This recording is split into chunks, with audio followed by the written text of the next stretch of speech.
Special episode, Game of Thrones Season 8, Episode 3, Leaks. What up to my slackers out there? Thanks for tuning in to the latest edition of Kier Debunks the Season 8 Leaks. Last time we analyzed the crap out of Episode 2 where we faced the deaths of at least 10 named characters, some of whom were killed off in the dumbest ways imaginable. Today it's more of the same as we dive into Episode 3 of the alleged leak script for Season 8 of Game of Thrones. Strap in, people, because it's going to get real stupid from here. Because this leak is hella dumb, and Episode 3 is really where it starts to show. As always, I should let you know that the spoiler warning is in full effect. Again, this is not because I believe the leak is actually what will happen in the final season, but because in debunking this bastard, I will be talking about Season 7. So if you're not caught up on Season 7, and you're the type of person who doesn't like spoilers, scram while you can, friend. Before we begin, a note on how this leak is structured. The leak is broken up into episodes, and each episode is further broken down into a series of scenes that are presented in the alleged correct order. From there, the leaker proceeds to describe the events and dialogue of each of these scenes. So this isn't my setup. I'm not arbitrarily formatting this debunking in this way because it's fun for me. I'm just following the format of the original leak. I will read each scene to you word for word, and after each scene, I'll point out the things that are either big lore mistakes or things that make the scene stupid or fake to me or whatever. You guys follow along too, and if you pick up on something that I didn't notice or say, whether it proves my point or not, please jot it down in the comments below. I know, punk ass, I will answer every single comment and give your opinions careful thought and a decent response. And for those of you who've seen my videos before, you know I'm good like that. So with all that said, let's get cracking on Episode 3. Scene 1. Jon, Daenerys, Sansa, Robin, Lord Royce, Jaime, Bronn, Edmure, Varys, Brienne, Tyrion, Jorah, Gendry, Sam, Gilly, Davos, Missandei, Little Sam, and Theon all arrive in Greywater Watch. Not all of these characters appear on screen though. They make a stop to rest there and discuss their strategy to defeat the Night King for good. Inside Greywater Watch, Daenerys, Jon, Jaime, Bronn, Edmure, Tyrion, Sansa, Sam, Davos, Robin, and Lord Royce discuss how they will organize themselves before splitting up. Jon proposes to await the Night King's attack from the Eyrie since the fortress is very difficult to impregnate. Tyrion jokes that the Night King only needs 10 good men to impregnate the bitch, but only Bronn catches the joke. The remaining Lannister and Tully army defend Riverrun together with Edmure, Tyrion, Jaime, and Bronn. When the Eyrie gets attacked first, the Night King's army has to get lured into the Bloody Gate, and that's where the Lannister and Tully forces need to join the attack as well. Theon has to take back Pike and defend it together with the remaining army of the North and the Ironborn. Jon remarks that Arya and the Hound have not been seen since arriving in Greywater Watch. Edmure assures that Arya hasn't died but has simply disappeared when they were retreating from Winterfell. Sansa remarks that she'd be safe with the Hound. She always manages to survive somehow. Jon also wants Sansa and Brienne to join Robin and Gendry to the Eyrie, where they'd probably be more safer. Jon stays with Davos, Jaime, Jorah, Bronn, Tyrion, and Edmure in Riverrun. Jon wants Daenerys to travel to Dragonstone together with Varys and Missandei. Sam and Gilly should travel with her. Master Wolkan receives bad news though. Lyanna Mormont didn't make it to Bear Island and died. Oh my god, that was a nightmare to get through. I apologize for the language and the grammar of the leak scenes, guys. I told you I'd be reading them word for word, and the reason I'm doing it is to illustrate to you just how badly these scenes are written. And I don't just mean that the story lacks a satisfying plot or real payoff from stuff set up in previous seasons, or that it's full of internal logical inconsistencies, although the leak is riddled with those things too. But it's just as simple as it sounds, like it's written by someone who might not have graduated from high school for like a fan fiction site or something. I wanted you guys to hear for yourself just how poorly this has been done. Furthermore, whoever wrote this script doesn't even remember the crap that they wrote for the episode directly before this one.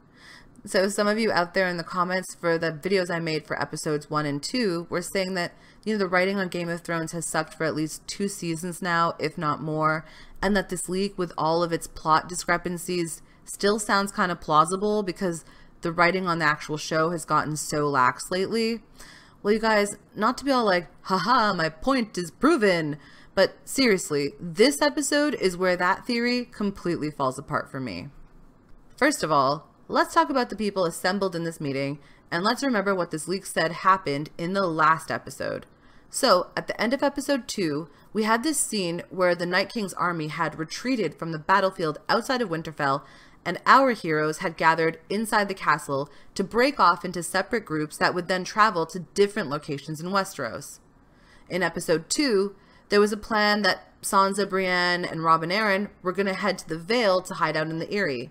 And in episode 1, Jon said that the plan was to go to the Eyrie, but then by episode 2, they were ignoring that plan, and they were going to follow Tyrion's new plan for a two-pronged attack that went between Winterfell and the Dreadfort. What this leaker has done is mixed up the storylines so that they can't even keep track of where they are in any given scene. Because so much is already internally incorrect about this leak, let's break it down point by point. I warn you now, this part is the stupidest part of the entire episode.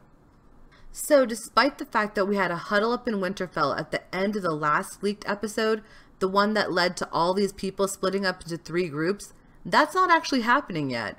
The squad is still together. What? Houseway. Let's focus on the party that was gonna go to the Vale.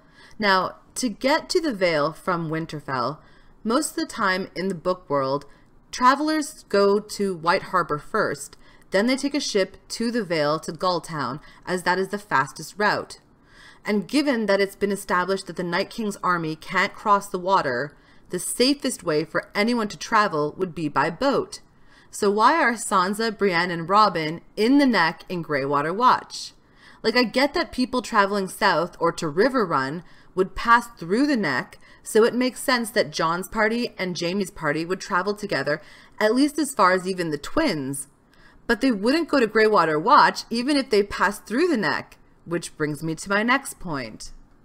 Nobody knows where Greywater Watch is.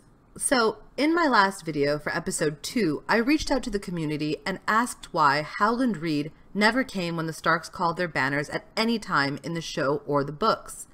And one of you guys actually had the correct answer. Turns out the Neck, this region, is a vast swampland that is poisonous and difficult to cross. Greywater Watch, the ancestral home of House Reed, is actually a floating fortress that is constantly on the move through these swamps and wetlands. The location of the fortress at any given time is kept a closely guarded secret. The other wrinkle is that House Reed doesn't have a maester or ravens because they don't trust them. So there is no way to send them a raven to invite them to come when the banners are called.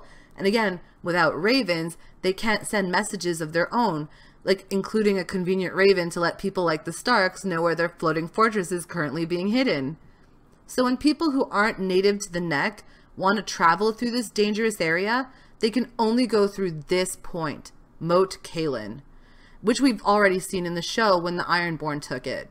So if these parties were going to be meeting up in any location south of Winterfell but still north of the Riverlands, they'd be meeting at Moat Cailin, not Greywater Watch, as they wouldn't even know where to look for it. Another, albeit minor, issue I have with this scene is this joke that Tyrion makes about how the Eyrie isn't really impregnable, but that if he had 10 good men, he can impregnate the bitch. Okay, that's a throwback to a line that Bronn said to him in season 1 when Catelyn Stark was leading Tyrion to the Eyrie to be tried by her crazy sister Lysa for allegedly trying to murder Bran.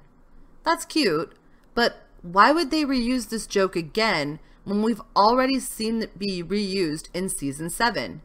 Remember that scene where Tyrion is explaining the battle plan for taking Casterly Rock to Daenerys and Missandei?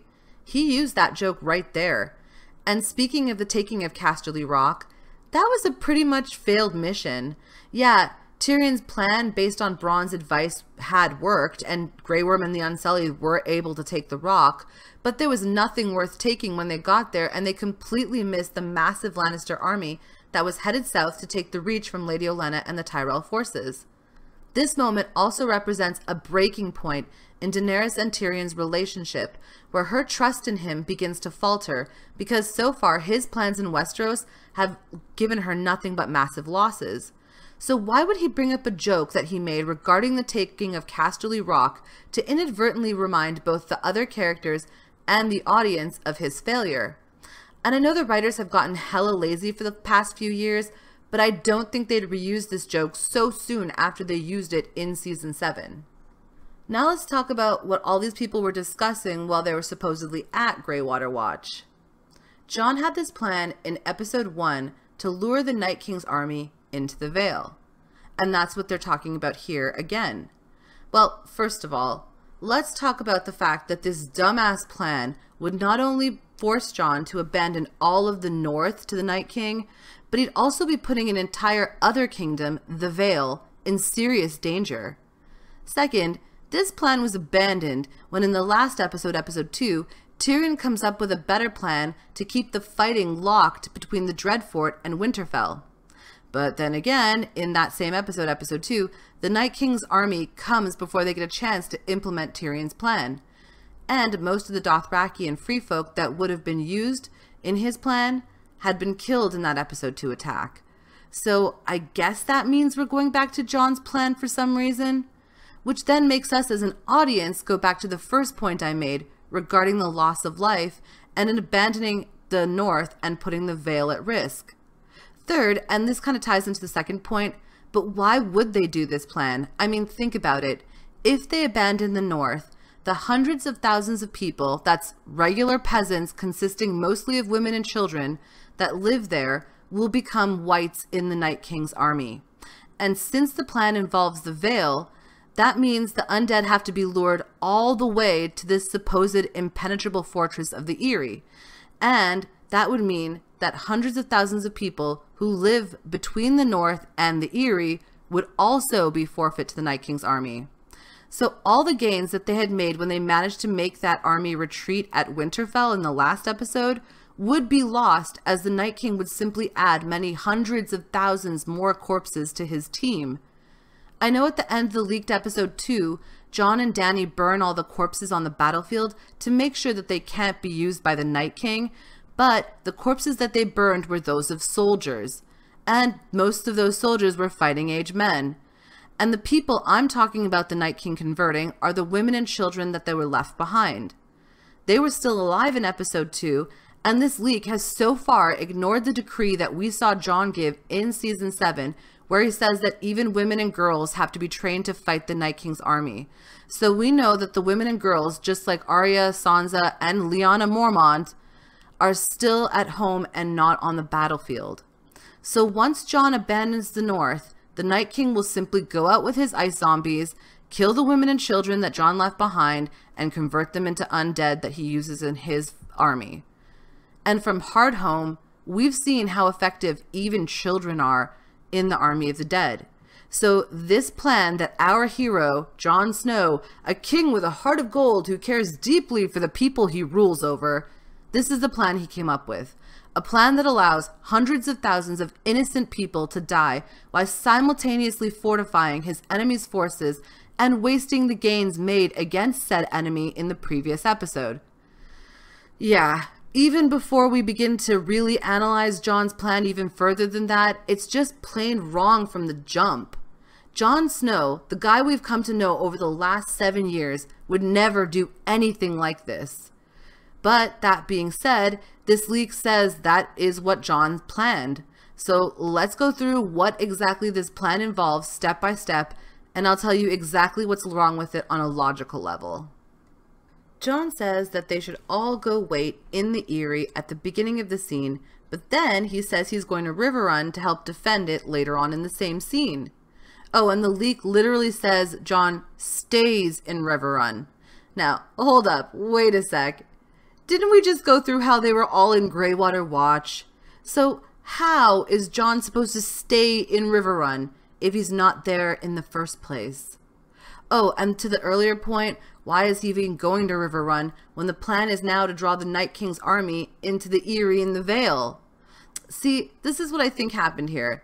The leaker has somehow managed to confuse Greywater Watch in the north with Riverrun in the Riverlands, and even somehow confuse those two places with the Eyrie in the Vale too.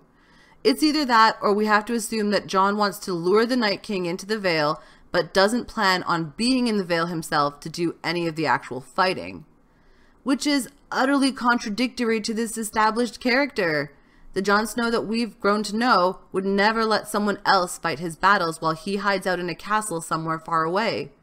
I know that so many of you guys have valid criticisms for the bad writing of the last few seasons, where established character traits have been abandoned to service the plot. And yeah, I do see that too.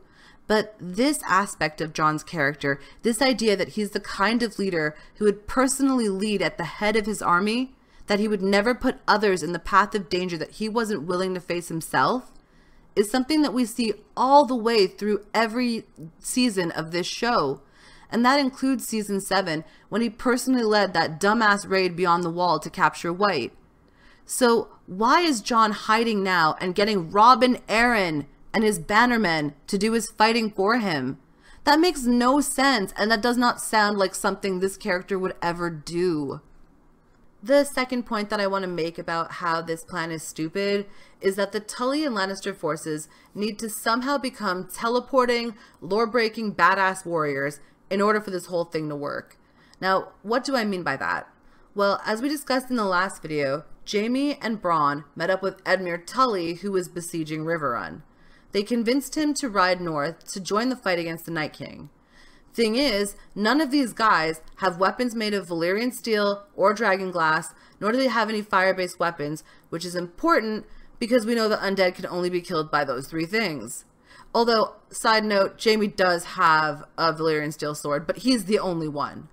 So, why are these soldiers the ones to make up the bulk of the army fighting against the Night King? And another thing, in episode 2, the leak says that only the Tully soldiers followed Jaime, Bronn, and Edmure to the north, not the Lannister soldiers. So, where the hell did these Lannister soldiers come from? Were they the ones that were being besieged in Riverrun? And if so, why is this the first that we're hearing of them? Why weren't they mentioned in the fighting in episode 2? Another issue with this joint Tully-Lannister army is that Jon's plan says that they'll first defend Riverrun, and then he wants them to run all the way to the Vale and fight the Night King's army at the Bloody Gate, like, the next day. Which is pretty much impossible because these two places are so far apart. No matter what you try to do, you could never get there fast enough. Also, and this is probably a weird point to be bringing up, but who are these soldiers defending Riverrun from? Like, it can't be the undead, because those guys are still in the north, and they were pushed back more north after they were retreating after the Battle of Winterfell. Then, they were supposed to be lured into the Eyrie in the Vale, which is actually closer to the army than Riverrun would be. Okay, so if it's not the undead, then is it possibly Cersei and Euron that this army is defending Riverrun from, perhaps? Well, I doubt it. After all, this leak said that Cersei had Euron take Storm's End. So they're not here in the Riverlands attacking Riverrun. Which still leaves the question of, who are these Tully and Lannister soldiers defending Riverrun from? Speaking of castles, let's switch gears for a sec and talk about this plan to take Pike. My third and final criticism of this plan is that Theon is going to Pike with the Northern Army to take it back. Ugh, guys, why? Why on earth would anyone need to go to Pike? Does Jon intend to have the Iron Islands as an extreme backup plan in case the Night King completely messes up mainland Westeros? Like, does he want to fall back to the Iron Islands if all is lost, since the undead can't cross the water? But that makes no sense, because that's not what the leak says. It doesn't tell us anything about why anyone would want to go back to Pike. So let's try to figure out what Jon's motivation would be for executing this plan. Let's imagine that Theon is being sent to Pike because Jon wants to hurt Euron Greyjoy somehow. Okay, going by that logic, how could Theon hurt Euron by taking Pike? After all, Euron isn't even here, so he can't physically fight him or kill him, nor can he rescue Yara, who we've already been told is being kept in Euron's ship, the Silence. Plus, who is Theon taking Pike from exactly? As previously mentioned, Euron and his Ironborn men are in the Stormlands, all the way on the opposite coast from the Iron Islands. They're not here to defend Pike from Theon. And why would Euron care if he didn't have the Iron Islands anymore anyway? He already expressed in Season 7, Episode 1, that he doesn't really care about them. They're just rocks covered in bird poop to him. He wants to be the king of all of Westeros, and the Iron Islands are the least of those kingdoms. Once he has the crown, he can get the Iron Islands back later. Oh, and another thing, why does Jon suddenly care about the war with Euron Greyjoy? He just spent all of Seasons 6 and 7 trying to convince the whole continent that their petty wars over who gets to sit on the Iron Throne are basically a joke, and that the only battle that matters is the war against the Night King. So why the F is he suddenly interested in things like taking the Iron Islands or getting a victory over Euron Greyjoy? This whole Theon taking Pike back situation makes no sense and is a complete waste of time. Plus, as we all know from watching Season 7, Theon already left to rescue Yara with Jon's blessing, so he can't be here in the first place, and this conversation can't even happen. So that about covers the sheer stupidity that is the opening scene of Episode 3. Now let's move on to the next scene. And remember, when I tell you what the leak says, I'm just going to read it word for word, so if it sounds nonsensical, hey, don't blame the messenger. Scene 2. Next shot is Arya and the Hound traveling on the King's Road. The Hound complains to Arya that she should have followed her brother and sister and that she's a stupid girl to travel alone in the north now that the army of undead fuckers are around. Arya answers the Hound that he shouldn't have sticked with her if he's scared. The Hound deduces that Arya is traveling to King's Landing, but he doesn't understand why. Arya says that she has to cross one last name off her list. The Hound laughs and tells Arya why she's still holding that fucking list since everyone will die soon anyway. Arya responds that she needs to kill Cersei herself. The Hound agrees and tells that he has some unfinished business with his brother as well. The two encounter an old woman who is asking after the king in the north. The Hound says that an old woman shouldn't be alone in the woods with the army of the Night King approaching. The old woman says she doesn't fear the dead. Arya tells the woman she thinks Jon Snow has traveled south, probably to Dragonstone. The old woman takes a look at Arya and tells her they have met before. Arya is puzzled about this. The old woman leaves. Right away, you'll notice that the way the leak is worded, it sounds like it was written by a teenager with a very poor grasp of the English language. And that's coming from me, and English is my fourth language. The most obvious example of this is the following sentence. Arya answers the Hound that he shouldn't have sticked with her if he's scared.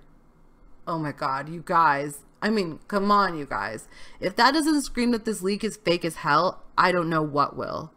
Anyway, moving past the fact that it reads as if Ralph Wiggum or Charlie Kelly wrote it, let's talk for a bit about Arya and this mission to kill Cersei. Again, I know that there are those out there who don't want to give the show credit where there are well-written scenes, but let's think back to some of the earlier scenes featuring Arya in Season 7. In one of the most extremely satisfying scenes of the entire show, we see her kill the Freys and then continue south on her journey to King's Landing to kill Cersei. When Hot Pie tells her that Jon is the king in the north and that her family home has been restored by him and Sansa, she doesn't really hesitate. She jumps up from the table and runs out the door, and after a second to really evaluate her options, she heads straight back home. Then, to really compound that point, there's the scene with her direwolf Nymeria, where she tells the direwolf out and out that she's going home. Okay, let's think now about the final Arya scene, the one where it's her and Sansa on the bridge or parapet or balcony or whatever it is in Winterfell. They had just killed Littlefinger and they were remembering their father's words. When the white winds blow, the lone wolf dies, but the pack survives. These scenes all together are meant to show you that all the past tension between the Stark siblings has now been dealt with. They know their places at home in Winterfell and by each other's side. That's another reason that this leak bothered me.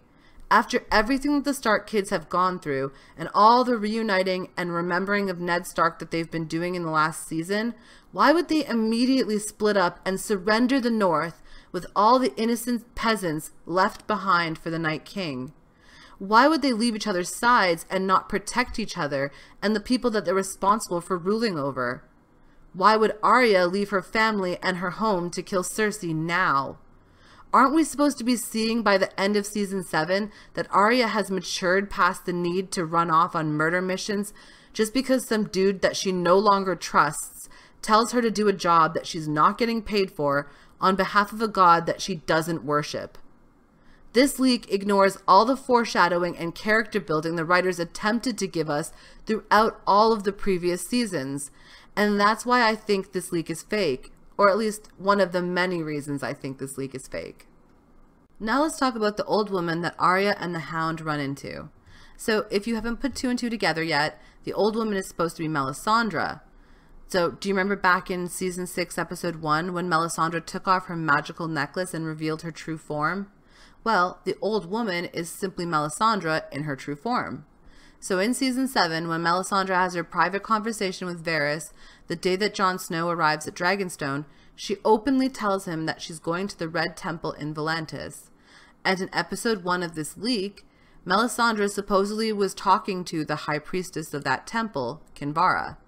In that scene, Kinvara mentioned that Melisandre needed to return to the north, and when Melisandre said that she'd been banished by the king in the north, Kinvara told her she would benefit from her punishment.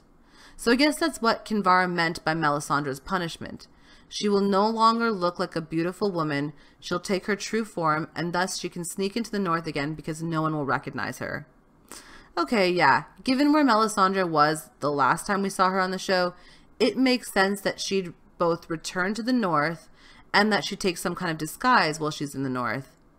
I actually find the part about Melisandre traveling around as an old woman to be rather believable because we know Melisandre was going to go to Volantis, and as such, it makes sense that the High Priestess would want to speak to the priestess who had united ice and fire, and who had managed to bring someone back from the dead.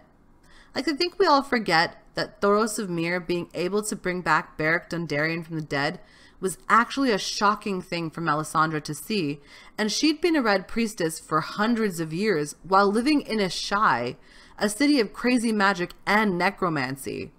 Yet, when she took Gendry from the Brotherhood Without Banners, she was shocked that Beric was brought back. And it wasn't just shocked that it was Thoros the drunk who did it. In season 6, episode 2, Davos goes to Melisandre and asks her if she knows any magic that could wake Jon from the dead.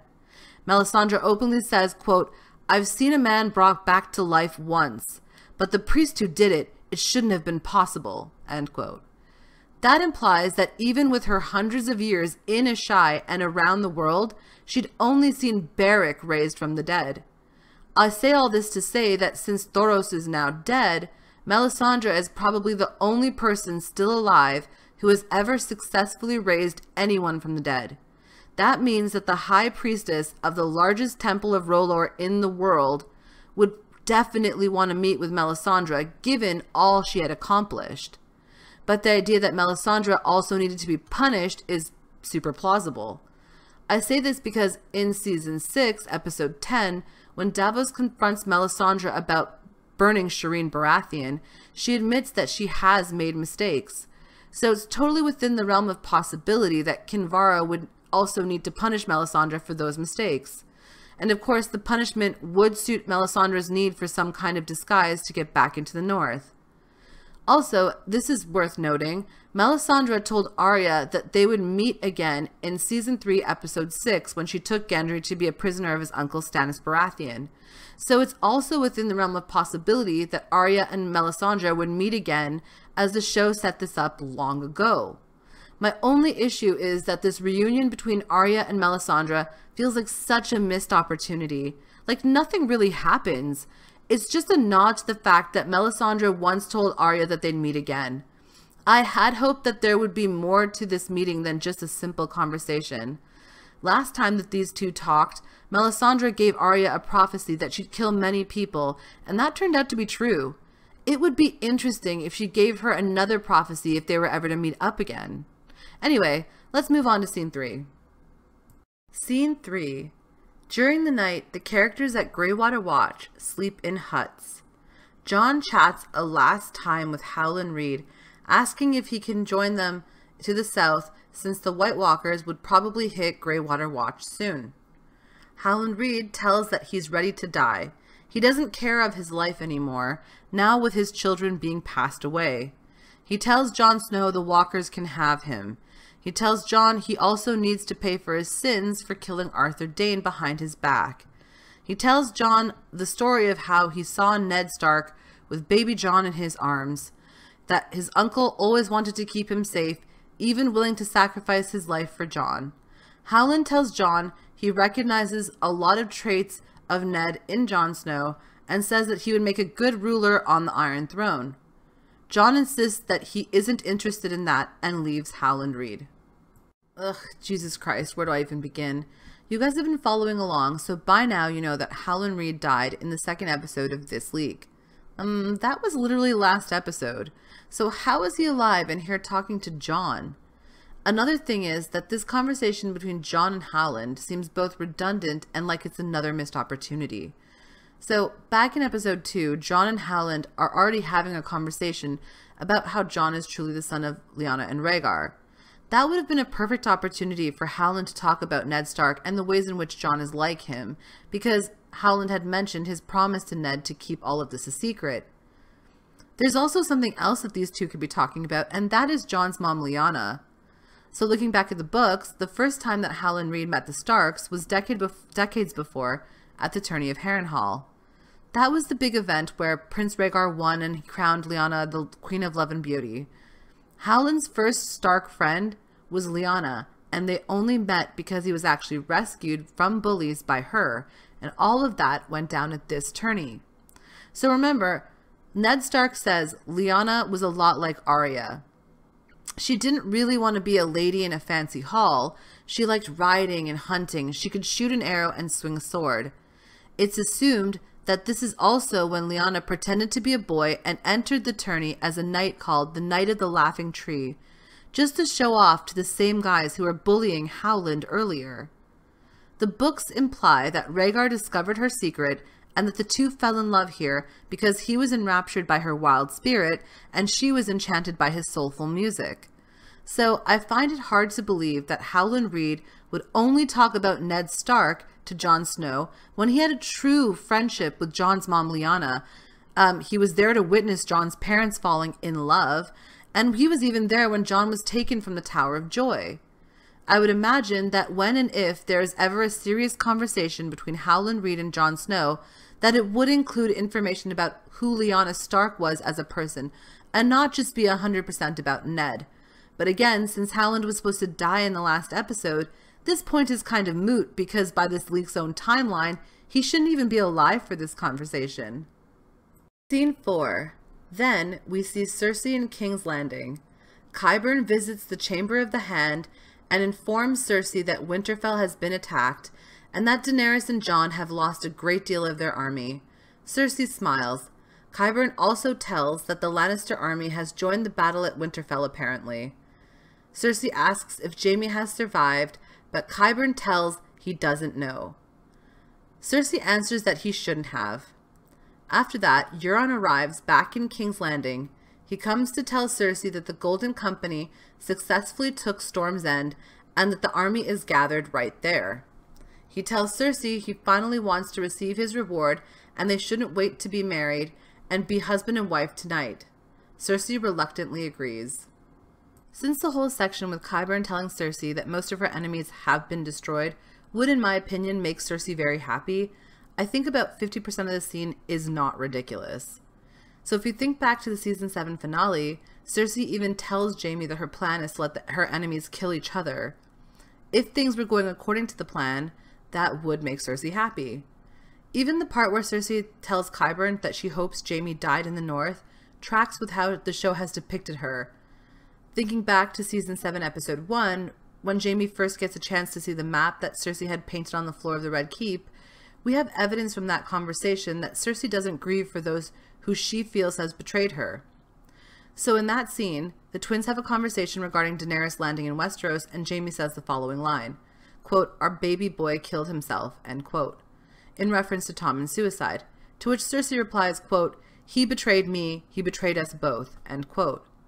And since they had that confrontation in season 7, episode 10, where she threatened to have him killed and he left her, he's been added to the list of people who Cersei believes betrayed her. Based on her previous dialogue about Tommen, it makes perfect sense why she'd think Jaime has betrayed her and that he deserves to die for it. Man, that's just how Cersei rolls. So yeah, that was the first half of the scene that was pretty sensible. Now let's talk about the part that was total BS, and that's the Euron part.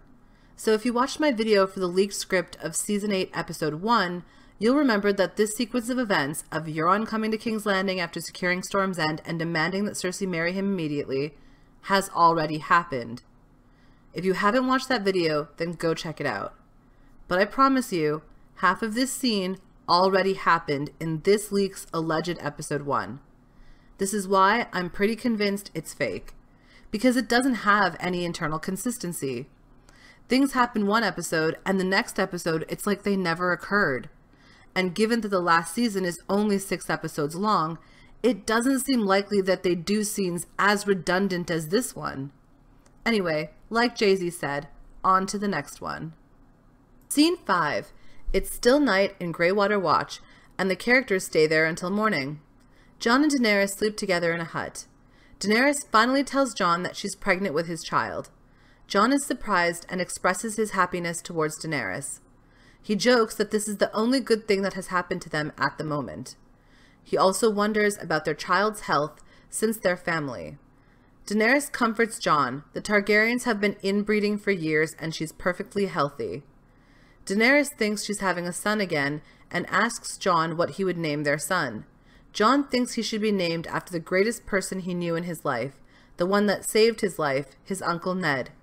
He wants his son to be named Eddard Targaryen. Daenerys repeats the name and smiles. She says she likes it very much. The two start to kiss in their hut. Jaime visits Brienne's hut as well. Brienne grieves over Podrick's death, telling him that Podrick was the last person who deserves to die like that. Jaime agrees, telling Brienne that he was a good lad and he was lucky to have been around Brienne all that time. Okay, so I actually read ahead through all the episodes in this leak, and I wanted to note that this scene with Jon and Dany is the last time that these two will ever see each other again. Well, at least according to this leak. Also worth noting that never at any point in this leak does Jon ever reveal his true parentage to anyone, let alone Daenerys. So this scene where Jon is worried that their child will have birth defects because they're related, and then Dany comforts him, makes no sense. Even if I ignore my personal feelings about how cheesy the whole scene sounds, we can't ignore the glaring issue that Dany shouldn't know that they're related yet because Jon hasn't told her. And you'd think that a conversation about something that monumental would be something that they would show you on camera. The rest of the scene is, like I said before, super cheesy, but that's just my opinion.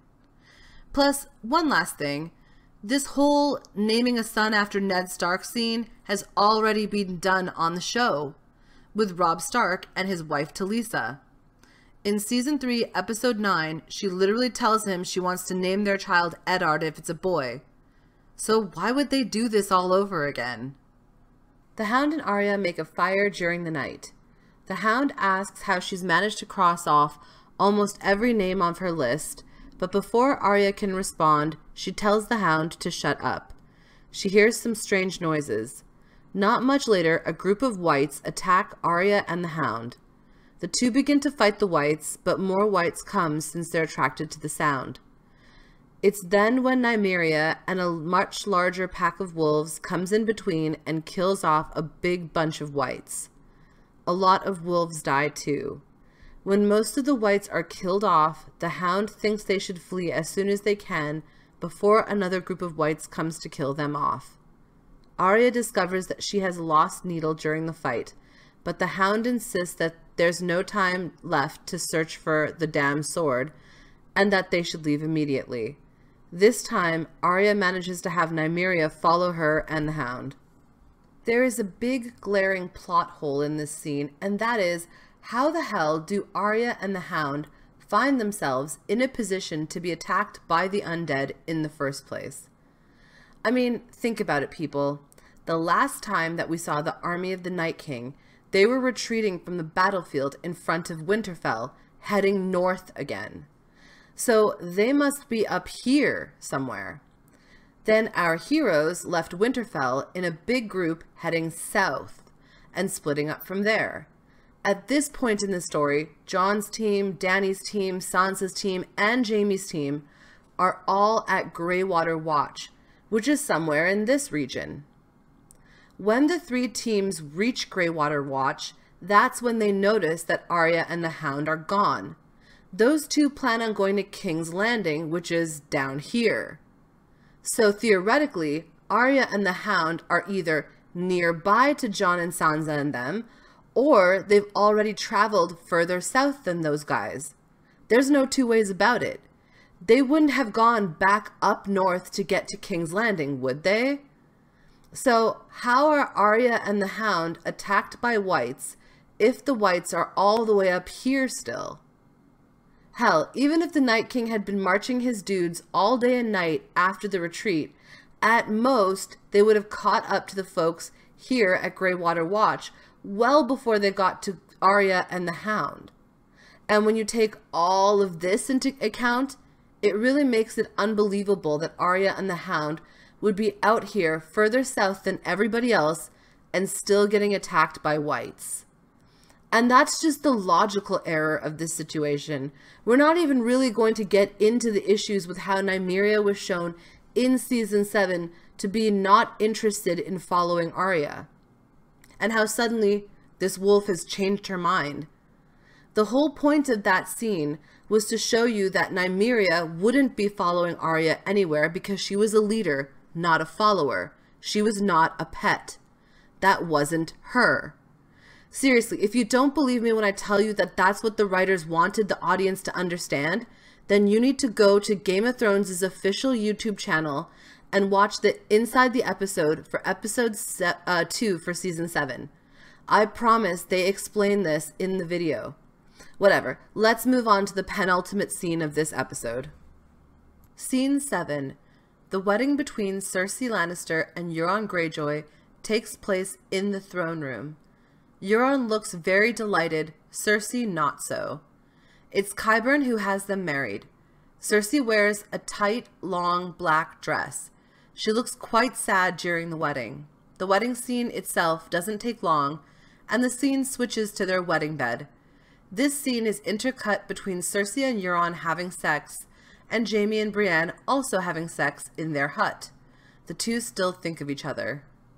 I don't know how I feel about this scene, but objectively, I can tell you that at least as far as how the wedding between Cersei and Euron would unfold, this scene seems legit. Until you get to the part where you have Cersei and Euron having sex while simultaneously intercut with scenes of Jaime and Brienne having sex. 'Cause that biz is strange as hell. I mean, the writers have done stranger things, so who knows if this could happen or not, but simply based on the fact that pretty much every other scene in this leak is logically inconsistent and whatnot, I doubt this scene is real because I doubt the whole leak is real. I do imagine, though, that Cersei and Euron get married, and I could see that the show would put Jaime and Brienne together in a romantic way. But this intercutting between sex scenes for the Lannister twins is a really awkward directing choice, and I really hope that the writers don't do anything this stupid. Scene 8. Next morning, the group departs from Greywater Watch, and Jon and Sansa say goodbye to each other for the time being. Jon asks Gendry to keep his sister safe. Daenerys and Jon also say goodbye and leave each other. Daenerys tells Jon that Drogon should stay with him. They'll need him for the fight against the Night King. The two kiss before leaving each other. Jorah is still having difficulties with that. We see all of the characters go different ways, and that's how the episode ends. Ugh, Blech, you guys. I hate this. And again, this is my personal opinion, but as you can tell from this scene, this leak has Sansa and Gendry falling in love. But why? Honestly, this makes no sense. They don't even know each other. They haven't got chemistry. But do you know who has an adorable chemistry with Gendry? Arya. That's right, people. Arya. And why do I think this? Well, remember back to season 3, episode 5. Gendry tells Arya that he's going to join the Brotherhood Without Banners and not go to the north with her. She had wanted him to help her find her brother Robb and for him to join Robb's army. But Gendry tells her he's not looking to serve a lord. He wants to be part of a family as he's never had one before. Arya spins around to face him, tears in her eyes, and she literally says, "I can be your family." And to solidify this, there is this awesome quote from Maisie Williams, who plays Arya Stark. She says flat out that the director told her to say the line as if the subtext is that she's telling Gendry that she loves him. People, they have been setting up Arya and Gendry from season 3. Let's think back to season 2 now, episode 5, where Arya is living in Harrenhal as Tywin Lannister's cupbearer. Gendry is also here at Harrenhal, where Tywin has put him to work making armor and weapons for the Lannister army. Arya comes to the blacksmithing area or wherever Gendry's working and watches Gendry practicing how to swing a sword, and he's shirtless. Guess it gets hot near the furnace. Anyway, there's this look on Arya's face like this is the first time she's ever had a crush on anyone. And what's more, these two spend about 2 seasons together, and Gendry really took care of her. Yeah, kind of like a little sister, but you could tell that he did really care for her. And now that she's all grown up and pretty, maybe they'll meet up again and fall in love. You want to know the best and cutest part of the whole Arya and Gendry thing, though? They're the better version of Robert and Lyanna. Why? Well, Ned Stark had said in the books in Game of Thrones chapter 27, but not in the show, that Gendry is pretty much physically a carbon copy of Robert when he was that age, from the hair to the eyes, even down to his jawline. But the comparisons between father and son go deeper than just looks, and that tracks in the show because as we saw in season 7 episode 5, Gendry can swing a hammer just like his dad.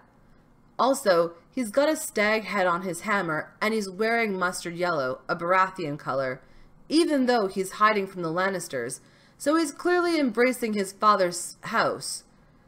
And Ned has also observed that Arya is so much like her late aunt Lyanna Stark.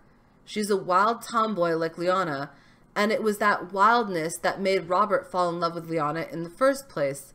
A love so deep he took down a 300-year dynasty for her.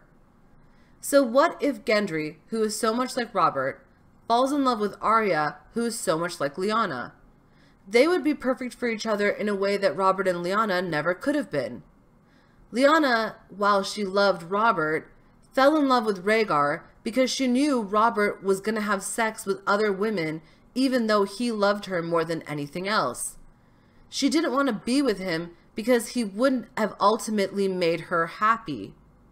Gendry, on the other hand, is different from Robert in that he isn't bothered with chasing tail, although he is hot enough that he could get some. He's more sensible and down to earth than Robert. And yeah, I hate to say it because I know Robert was such a fan favorite, but Gendry is more noble or honorable than Robert, seeing as Robert was totally cool with killing babies. So yeah, Gendry and Arya, that's my vote. Not this whole thing that they have going on in the leak with Sansa. I'm not featuring that. Because here's the thing, Gendry has actual history with Arya. He was clearly Arya's first girlhood crush. They do actually have good chemistry. She has clearly stated that she wants him to be her family, and that whole thing about how they're better versions of Robert and Lyanna just makes them an overall better couple than the other pairing. So I guess what I'm saying is that I ship them so hard, you guys. Like, Tormund and Brienne levels of shipping them so hard. And that's all, folks. That's all I've got on the supposed leak of Season 8, Episode 3. I want to welcome you to come back in a few days so we can get deep into the nitty-gritty of just how dumb Episode 4 is. Heads up, guys. The Night King dies. Off screen. Y'all, I promise it's going to be so terrible, and we're going to have so much fun poking holes in it. Before we go, I'd like to shout out my girl Janet from the comment section in the last video. As per your request, here's a meme of Sandy from SpongeBob. Enjoy. Yo, thanks guys for watching, and hey, if you have a cool idea for a meme or a gif or whatever, send them my way. I'll make some haphazard version of it. And until then, keep your eyes on this channel, and who knows, your idea might pop up somewhere in one of my videos. Don't worry, I'll shout you out if I do it. Anyway, have a good one, slackers. I'll see you next time.